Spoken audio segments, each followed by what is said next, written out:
I'm just gonna ask again. C3, how we doing?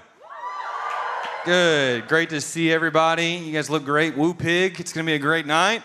Hope you'll hang out with us afterwards. We're gonna have a ton of wings.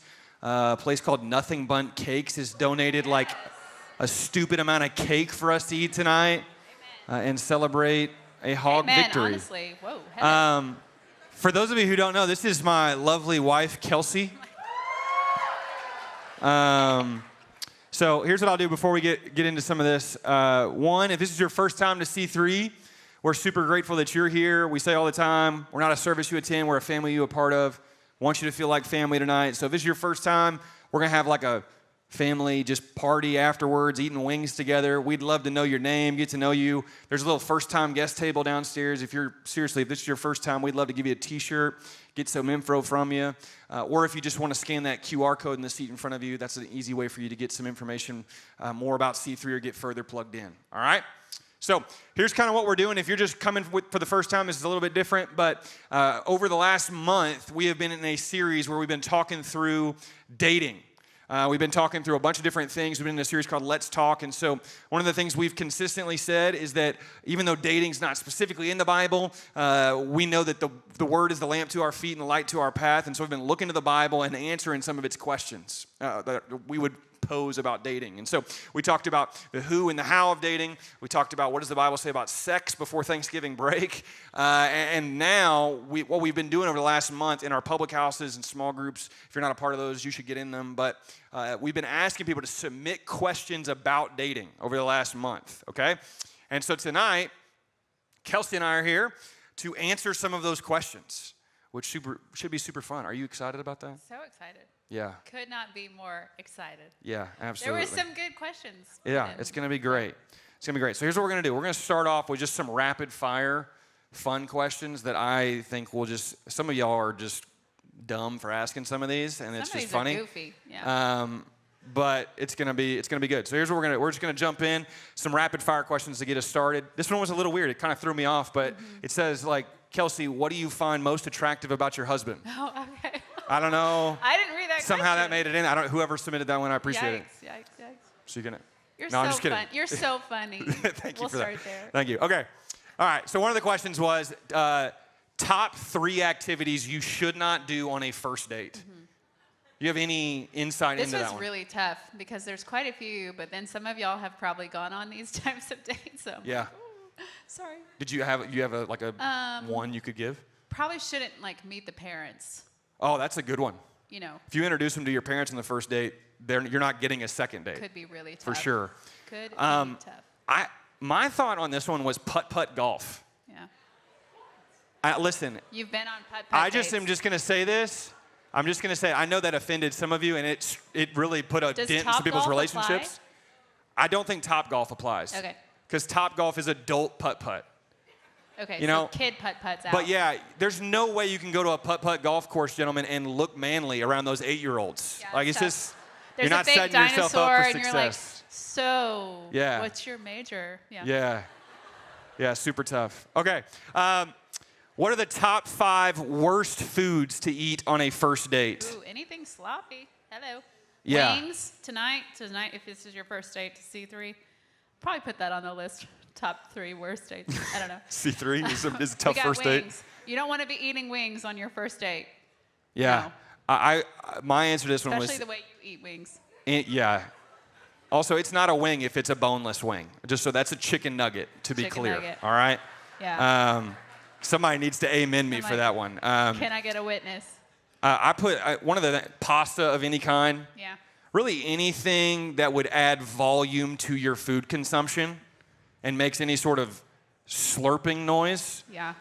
You need to avoid. Right. I think nachos fall in that category. And, eating a large, chunky salad is really tough when you're trying to have a conversation, Trying to shove lettuce in your mouth and talking about where you grew up. It's tough.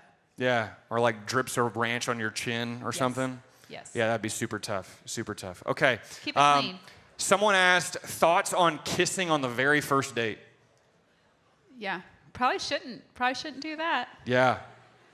I just feel like that's a bad choice. Okay. Biggest red flag for a guy or girl in dating, and this is funny, they just put in parentheses biblically. Biblical red flags. Biblical red flags. For a guy or girl in dating. What would you say? Biggest red flag for a I dude said in if dating? he's really selfish. I said if he's about himself, that's Yeah. a red flag. Yeah. Well, here's my answer. It's almost the same answer, but different. Fellas, if she's all about you, Yeah. no go. Yes. And I don't mean that like she's nice. I'm talking about like if she's like obsessed with you, run for the hills, bro. Yeah. She's got some identity issues. She's not focused on Jesus. You need the one that actually doesn't pay you the time of day, all right? Someone asked, how do I ask someone out? I'm going to be honest there. Just try. I don't know. I mean, that one just seems... And shoot your shot. You Yeah, know? man, you never score, you don't Shoot your shoot. Just shoot the shot and see what happens. Totally. The worst thing that she can say is no, No, and because you asked that question, I feel like you've already got a couple, you know? Yeah. So it's not, you're getting used to it. Just keep going. Next one. This was a series of angry girls that asked these questions, okay? So I'm just going to read and let you respond, okay? Should a girl ever make the first move, or is anything a girl should do to let a guy know that she's interested? As a girl, how do you sit back and let the boy pursue you when he is just straight up clueless? This felt really pointed. Yeah. Sister was thinking of somebody. Yeah.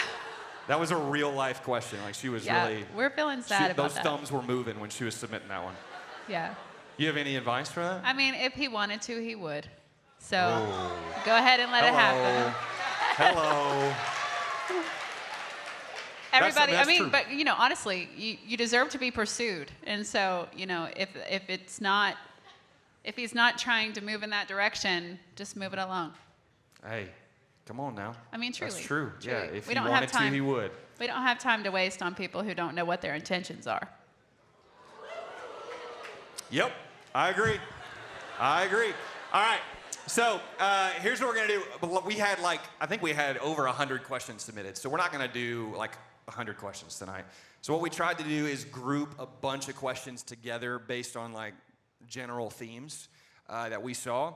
And so one of the questions was really just this idea of like, man, if we're far away from marriage, but I feel like I found the right person, what do I do, basically? Like, if we feel like this is right, this is a person that I'm like really interested in, I can see marriage in the future, but I'm a freshman. Like, what do I do? And so, what would you just kind of say to that general question? Well, I mean, I was just going to say a little bit about, I don't even know how much people know about our backstory. Yeah, you can tell them. Feel free. You know, we started dating when we were 15, which was a choice.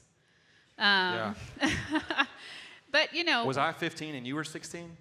Isn't that what it was? Do we have to? I think it was. Do we have to? Just so we're clear, because Yeah. your boys got game. So, Yeah. Okay. or I did when I was 15. So, you know, we stayed dating for the entire time until we got married when we were 21-ish. So we were very young. And so, you know, there's really nothing wrong with dating. Dating's not the problem. It's your pattern while you date, the conversations you have, the activities you do, the way that you pursue one another, and the speed at which you kind of move that down the road. That needs to be evaluated when you have kind of a long time frame that you need to take to get from point A to point B. And so wisdom says a lot of different things about how to do that best.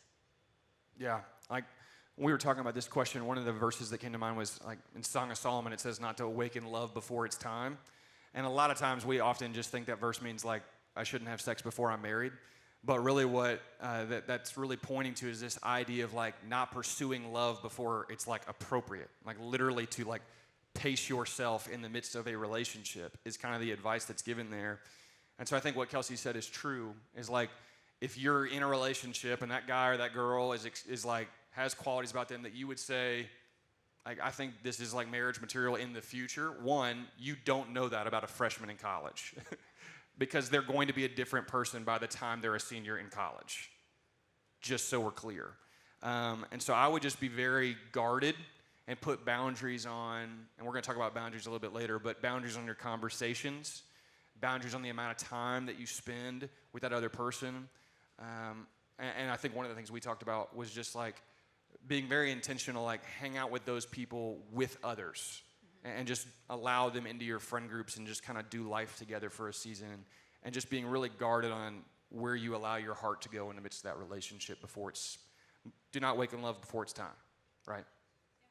So one of the things that was like, honestly, the biggest portion of questions was conversations around boundaries. And so we kind of touched on that, but really there was a lot of questions about physical boundaries, a lot of questions about emotional boundaries, spiritual boundaries. And so I really do think this is going to be kind of the most of our conversations. And so we've really broken down a lot of questions based on those three areas: physical boundaries, emotional boundaries, and spiritual boundaries. And so let's first talk about just like physical boundaries. We had a lot of questions submitted about that. One of them was just like, man, where do bare minimum boundaries begin? You want to start with that one? The classic, how far is too far? Yeah. Is not just, we all know that that's not an appropriate phrasing of the question, right? But, I would just say your goal with dating is not to see how close you can get to sin and still be okay. It's to flee from sin and to, ask God to point out iniquities in your own heart, in your own life that you need to, remove so that you can look more like Christ. So, it's all about the lens in which you paint your activities. So if you ask that question before you do stuff, then you may really understand if you should do it or not, right? So I would also just say, just some pretty blunt things, right? You need to have very blunt conversations about your physical boundaries with whoever you're dating. Anytime you date someone, you need to have very straightforward conversations about your goals and intentions and where you would draw that line. And so limiting your alone time, isolation can bring up a lot of things that shouldn't, get messed with. And don't spend time in your bedroom. Don't spend time laying horizontal on couches alone with blankets. It's just like very specific things. It sounds very rudimentary, but these are things that people say for a reason. And so just knowing where your imagination goes, if you were to think about like, oh, I love this person, whatever, wherever your mind goes that you feel is dangerous for you emotionally or physically or what have you, know where those boundaries are for you and make sure that you don't get close to that to where you find yourself in a sea of regret. Yeah. We talked about this, if you've been here for the last few weeks, right? We talked about this really the week before Thanksgiving, right? Romans 13:14, make no provision for the flesh, right? And so we talked about how, like, what does that mean? It means we're absolutely guarded on the ways in which we provide opportunities to sin or to pursue sexual sin or any sort of fleshly desire. And so all of those things that Kelsey just said are things that are making provisions for the flesh, right? When every date night ends with a movie on the couch in the privacy of your apartment, you are making active provisions for the flesh, right? And it's, if you don't want to get burned, don't play with fire. Like, that's what you're doing when you're doing that. So bare minimum boundaries needs to be some of those conversations of just like, hey, we're not going to spend alone time in our apartment. We're not going to, like, some of these things, like, we're just not going to do on the front end. And then inviting accountability into those decisions. Like telling your boys, like, hey, fellas, like, this is not going to happen between me and my girlfriend or this girl that I'm dating. I need you to know that on the front end so that you can hold me accountable. Which really leads to one of the things that a lot of times when we had questions submitted about physical boundaries was a lot of just kind of really, tough questions of just like, hey, I've broken some boundaries that I've had in the past. I've stepped into some impurity in some dating relationships. And a lot of people just kind of ask, like, man, what is the best way for me to restore purity in a relationship after I've gone too far or I've made some mistakes in this area? And here's one of the things that we've talked about a lot in here. One of the action steps we talk about every single week in our dating series has just been that you need to be within Christian community. That one of the best ways to heal is to come out of the darkness into light, have real relationships with people that you can invite into that brokenness and say, hey, I've messed up in some of these areas of my life. These things they've hurt me. I'm walking in some brokenness as a result of some of the mistakes I've made in the past. Being okay with saying it's okay to not be okay, it's just not okay to stay that way. And understanding that, man, I've made some mistakes in the past, but I'm pursuing purity in the future. And we talked about this, like that whatever sin is represented in the results of that question being asked is nailed to the cross of Jesus Christ, right? His blood has paid for that, and he desires for you to walk in purity. But part of you walking in purity there is making no provision for the flesh, including people into your life, and just allowing that to become something that you're actively fighting against, not just holding on and harboring in shame, if that makes sense. Do you have anything to add? I mean, and if that's a current relationship, sometimes that means you have to break up. Like if it's not a mutual choice to restore purity in that relationship, it's time for that relationship to end. Because if not, you'll find yourself right back in that situation at some point. And so that's a really tough thing to hear. And sometimes you have to sacrifice things to look more like Jesus moving forward. And that may be a relationship. And so just know that like the Lord will honor that sacrifice and that motion to move to look more like him down the road. And so yeah, that's what I would say is that sometimes it does mean having to break off a relationship. But, if there's mutual commitment to change and to restore purity in a relationship, it takes an excessive amount of accountability for both members of the relationship to begin to move forward and repair what has been broken. Yeah. I think there's a lot of just like heaviness to that. And so the enemy is going to try to convince every single person in the room that's walking through that to just keep that to themselves and convince you that if I keep this hidden, then somehow that's okay, or that's going to like help my reputation or whatever it may be. And I just want to encourage you, like in love, like the Lord's calling you out of that darkness. And so staying in the darkness isn't going to do anything for you besides continue that spiral of just shame and guilt and regret and those types of things.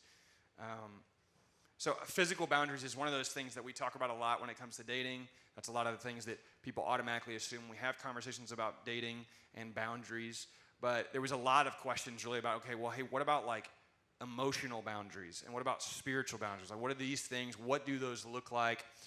Because physical boundaries, like we can say like, all right, this is it. Like, we're just not going to go here.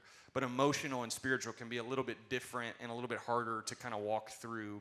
So what would you kind of say about just like guarding yourself emotionally in a dating relationship?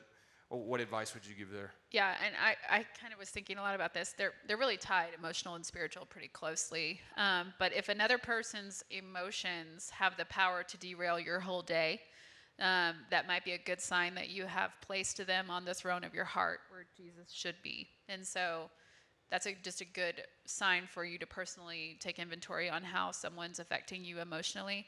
And also you just have to limit how much somebody knows about you, which is not saying you need to be shady or you need to be standoffish, but someone doesn't need to know all your hopes and dreams to date you, and all of the things you struggle with and all your trauma and all your, they don't have to know every little thing about you to know you and date you well. So. Yeah, I think one of the things that I would say to that too is like, I think you can judge how you're dealing with emotional like boundaries based on how much you're allowing others to speak into what you're walking through emotionally. So like if your boyfriend or your girlfriend or that person that you're just recently dating becomes the end all be all for all bad days, all struggling times, all trials in your life, then you're beginning to just make some heart ties that if for whatever reason that doesn't work out, there is going to be a lot of just pain and connectedness that gets broken because you've allowed that person to have a place in their life that they were never meant to have. Ultimately, the Bible tells us, right, that we're to cast our cares on him for he cares for us, right? That he's the one that we're to be bringing all of our troubles, all of our struggles to. And so we don't need to be making this habit, and I think this is a real definer of you, if you're in a dating relationship right now, that you have some emotional boundary issues, is when things rise up in your life and you find yourself going to your boyfriend and girlfriend before you go to Jesus with those things. I think when that begins to happen, you have now placed that person in a position of, lordship in your life in a lot of ways. And so I think the ways to best prevent that, one, is just, very simple pastor answer there, going to Jesus first. But even two, planning yourself in Christ-like community, taking those things to Jesus first, but then having guys and girls in your life who are asking you, have you gone to the Lord with this? Like, have you gone to the Lord with this? and having that accountability on a consistent basis prevents you from going places that you don't need to go, right? Proverbs 4:23 says, guard your heart, for everything in life flows from it. When you allow someone to be in the midst of your heart on an emotional level, then you're inviting that person to literally plant seeds in your own heart that then grow into every area of your life. So when you don't guard yourself emotionally, you begin to put that person in a seat they don't need to be in. What starts to happen in that moment is all of a sudden they become God to you. So when issues, troubles, decisions get made, you're putting it through that person as your filter over and over again. And that's just something you just very simply have to be guarded on. So I think that's generally what we would have to say about would you add anything else to emotional boundaries? No. One of my favorite things. Read this when you're done saying what you're about to say. Oh, okay. No, I was going to make a joke. I'm sorry. Go ahead. No, go Tough. ahead. Sorry. Go ahead. It wasn't going to be funny. Okay. Good to know. Yeah. Okay. We're going to move on to spiritual boundaries, which again is very similar, but this is a question that we got in a lot of different ways that people phrased it. Should a couple pray together and read their Bibles together before being married? Just going to go ahead and say no. Just a hard no. You go. Okay. Yeah, I mean, here's what I would say. If you are in a dating relationship, I think there's often a pressure in Christian circles to like, oh, we gotta pray and read our Bibles together. We gotta do Bible studies together to make sure that we're like, on the same page. And what I would tell you is, in that moment, like, you're allowing somebody a husband seat on a boyfriend budget. You know what I'm saying? Like, you're allowing someone to play the role of like husband and shepherd and leader in your life when he's not that. And you want one day for your husband to be able to have those types of conversations and those prayer times with you, your wife to have those same conversations and prayer times with you. And if every time you step into a dating relationship, y'all start reading Jonathan Pokluda together and praying over Becoming Something podcast, all of a sudden, same way, like physical boundaries, emotional boundaries, all of a sudden you've got ties to someone spiritually that you've done some things that really should only be reserved for your spouse. And so I would just tell you, the answer just very simply should be no. Like, and if that's something that you've done, I'm not saying that that's bad. You probably had good intentions there. I'm just saying, like, just do that with some people that are in your Christian community. They're going to point you to Jesus. And then just ask him every once in a while, when's the last time he's read his Bible? And then y'all just move on, okay? When you get into the time of engagement and those types of things, those can begin processes of like premarital counseling, and those types of conversations can lead to what that looks like for you guys as you pursue marriage. But now I just don't think that's something that needs to be appropriate in dating relationships. Yeah, dating is not practicing for marriage. It's seeing, can I consider marrying you? It's not, let's practice being married to see if it works out.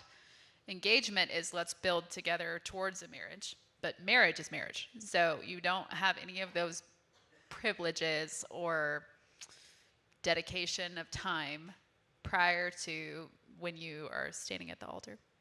Yeah.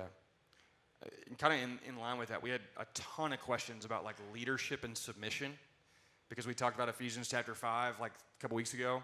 And so we had a lot of questions of like, how do I let the guy lead in the dating relationship, even though the woman's not supposed to submit till she's married? Like, how do we do this? How do we navigate the poison? Like, this person's supposed to be the leader, and then I'm supposed to follow. How do I let him do that? And here's what I would just say, like, ladies, you don't submit biblically to any man other than Jesus Christ until you have put a ring on your finger and have been married and walked down an aisle. And fellas, the only way that in which you lead in a dating relationship is by initiating a dating conversation with clarity and then consistently communicating your intentions. Other than that, you are not the leader of her really in any way, shape, or form, okay? You aren't one until you're one. Yep. And so if you're like, he's not leading me spiritually, it's because he's not supposed to. And don't ask him to. And fellas, if you are weirdly hoping that she's like submitting to you right now, we need to have a conversation after service, because you got some serious issues that we need to work through, because that's just, we just don't do that. And in dating, if you have like, hey, are you willing to submit to me? Ladies, you need to say no, and then you need to just like get one of those emergency phone calls and get an Uber on the way home, because that's weird, okay? So leadership and submission is a marriage thing. It's something that you look at and say, through Ephesians 5, I'm going to give a lens through dating to say, can this person meet these qualifications later? It is not something that you practice in the midst of dating right now, okay?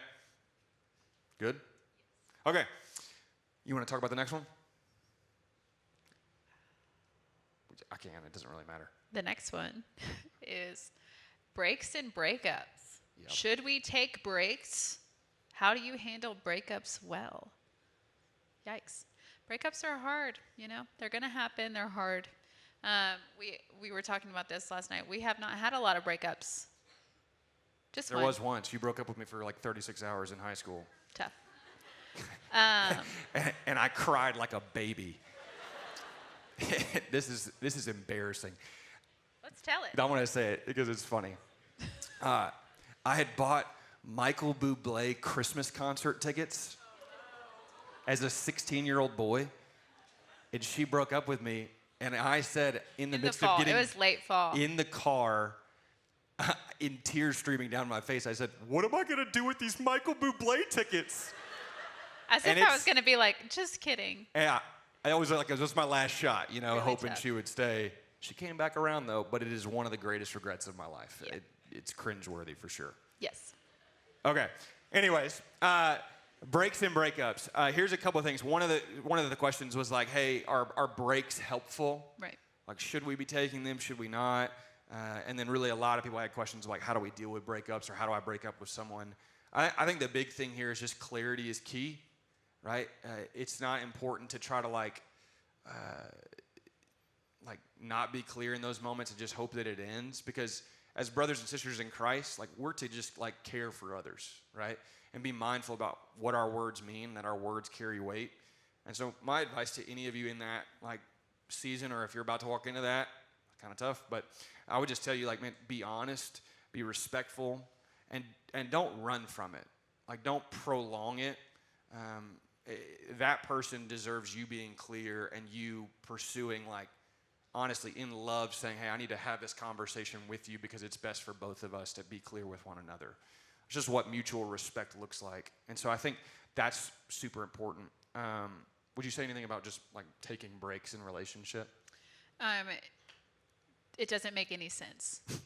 Yeah. In short, you know, taking breaks doesn't make any sense. You know, it doesn't build up anything in you. If you need to take a break, you probably should just break up, even if it is for a season.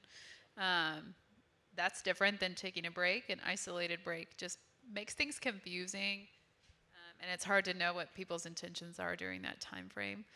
But during breakups, you know, he was talking about choosing your words really carefully. Proverbs says so many things about words and the power that they have over people. And you will remember, or the person you are breaking up with, or if you're getting broken up with, you will remember the words that cut the deepest. And so you need to make sure that you're choosing your words carefully and not trying to wound with your words. Proverbs 12:18 says, the words of the reckless pierce like swords, but the tongue of the wise brings healing. Not that you're trying to be healing in the moment of a breakup, but that does speak to the words that you do choose. If you're just slinging emotional daggers at folks, then you're going to leave someone a lot more wounded than necessary. We had a lot of questions too about people who ask just like, hey, how do I handle a breakup? How do I deal when that happens? What do I say? Like, how do I like respond to that? And honestly, our question is the same, or our answer is the same as many of the ways that we've answered other questions we've asked in this series, that really you need to lean into Jesus, and you need to flee isolation, and you need to press into spiritual and like Christian community. And then I think one of the things we talked about too was just being mindful of like your emotional state, and like being mindful of like that sometimes when that does happen, you are not okay. And pushing yourself to be alone, pushing yourself to like, you know, just distance yourself from everyone can be a really dangerous place. You can make really poor decisions in those moments. And so being man or woman enough to say like, hey, I'm in a vulnerable state, and calling people, being involved in Christian community in such a way that you can say, hey, I need help here, is the best thing that I would tell you to do in the midst of something like that. We're kind of wrapping up on time, so I want to skip this last one, to be honest, and just go down to some other ones. One of the questions that we got a lot was this. I felt like just a bunch of people decided to have this conversation, and they all submitted this question. Because we got a couple of these where what are your thoughts about the right person, wrong time? Does the right person, wrong time actually exist? And I don't even know that I've ever heard that question before.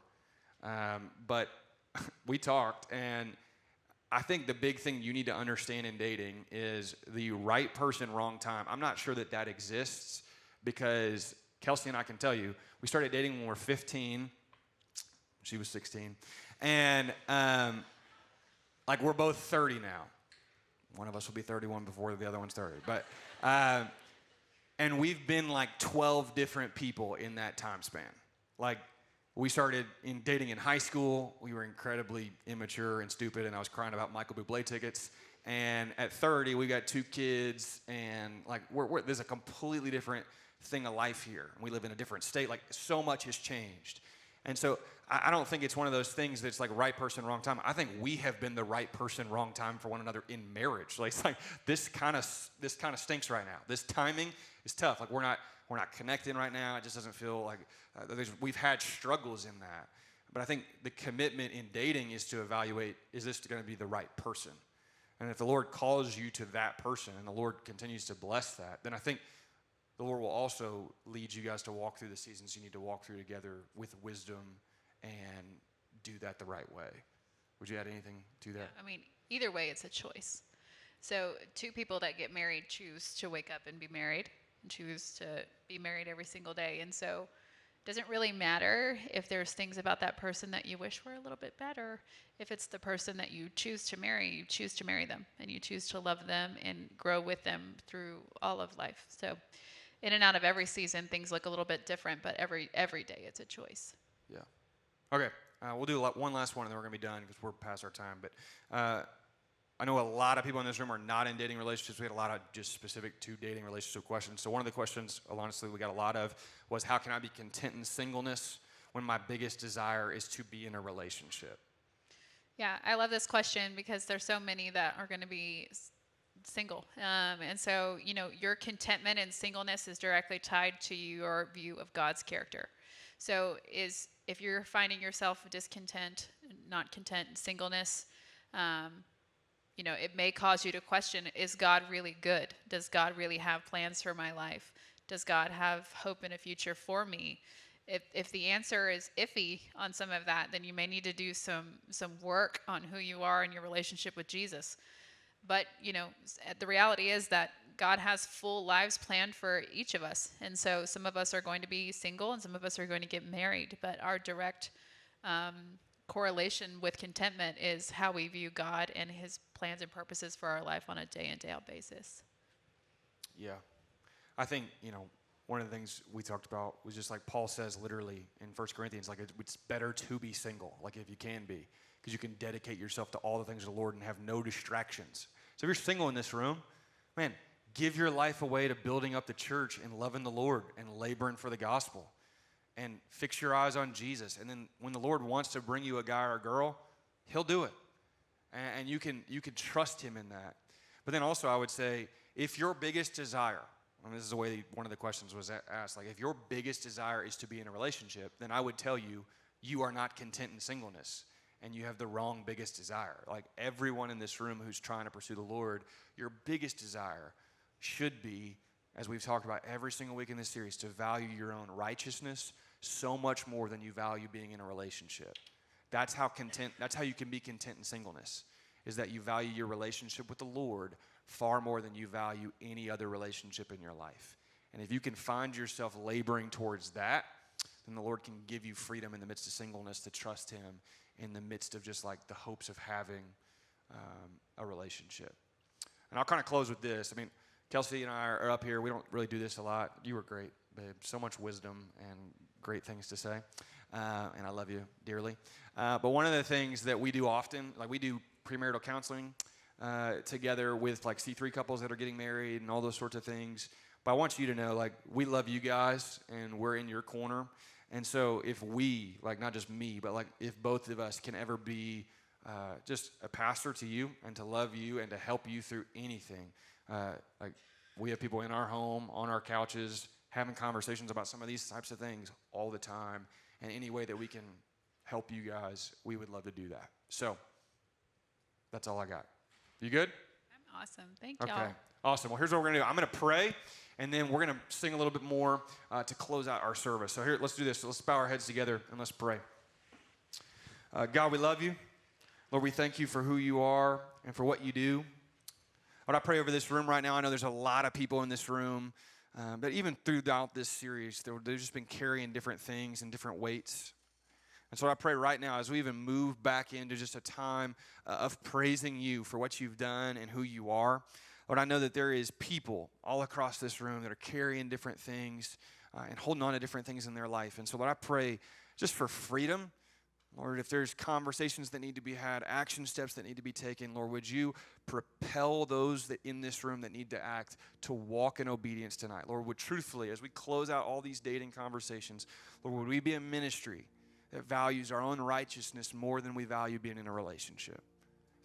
Lord, we ask all of this in your awesome holy name. Amen. C3, do me a favor. Would you stand to your feet?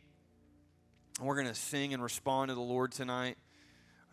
And seriously, even as we dismiss here in a moment, we go to having a watch party, some basketball and hanging out, Kelsey and I will be downstairs. Some of our staff will be downstairs. If there's anybody in this room, every single week I've had conversations with people who are just dealing with stuff when it comes to dating. And if there's any way that our staff or our Next Steps team at the tent can help you, man, we would love to have some conversations with you before you leave tonight. So don't leave tonight without doing business with the Lord, okay? All right, guys, let's sing. Let's respond to the Lord together.